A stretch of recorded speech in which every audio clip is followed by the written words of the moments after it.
أبا ما حكفوا لهم قرشة سود كتير مركي لقى فشليو فانتان ninka maalin kasta wuxuu ku qaraabin jiray labadan ul ama labadan bakooro soo qaata garbuhu iska geliya ka bacdina wuxuu sameyn jiray jidka meel kamid ah interlog xaafadooda oo iska dhigta ka bacdina dadka lacag u aruuriyaan baash uu iska dhuuq jiray ma shaqeysan jiray ilaa ninka jiis ma ahaba jiis uu matali jiray oo uu ku qaraabin jiray xafaa meeshaan dabaqan saaran shaxday ku fahmeen ninka inuu fiyo yahay fahmeen maxaa ka raacay ba horta ila fiirso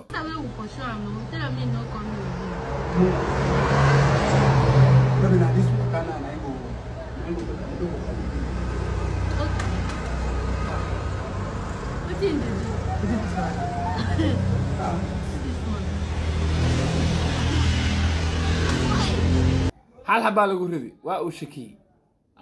inta laga jira fiir soo bilaawno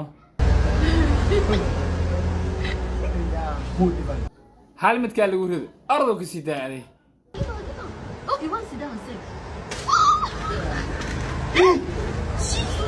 الآن هو شكسية وورثية وين بكارده أميه وقرام جرو وكاردي إن أوفيو يهيني سكليرا ولا فهم كرو أي أصاب هذا ماشي عاس بنانك واستاجا الحرف أنت حاسس أنا أرنكسا وقلا يقدر والله بالله يا ولا نكى كقات صوت أو توريان ساعتها أنا واللي بيحتاج بي أنت كوسي توريان وعاوي قرح عمله ودقان أرض نفسي تزول بحسن هذه كوبانا صوماليا أو شحن عن كو قراب تأجره أو كيالا سوق شنا هل أو على صار تيش هل كلام أساس واللي أنا يحيسية يتعين يا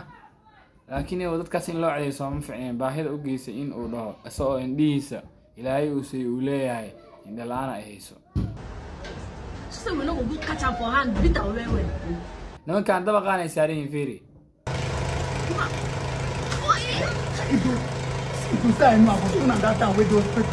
دبقان يسارين كاميرا يكون هاي أساق لكن أمجيد الآن ماشي وحلقة صوتورة وفهم لا ياي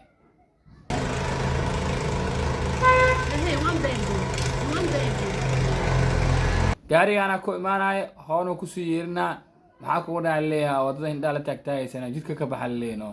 maxaa waa iga taganayo u leeyahay marka dambe uu imaana maxaa ka raacay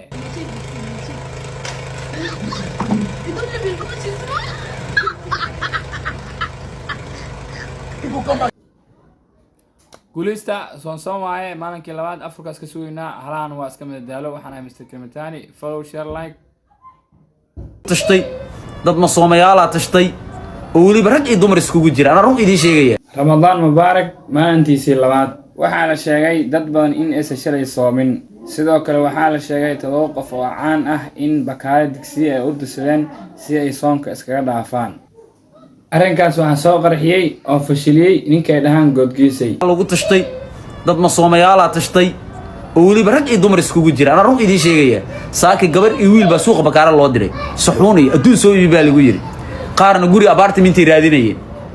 ila socdo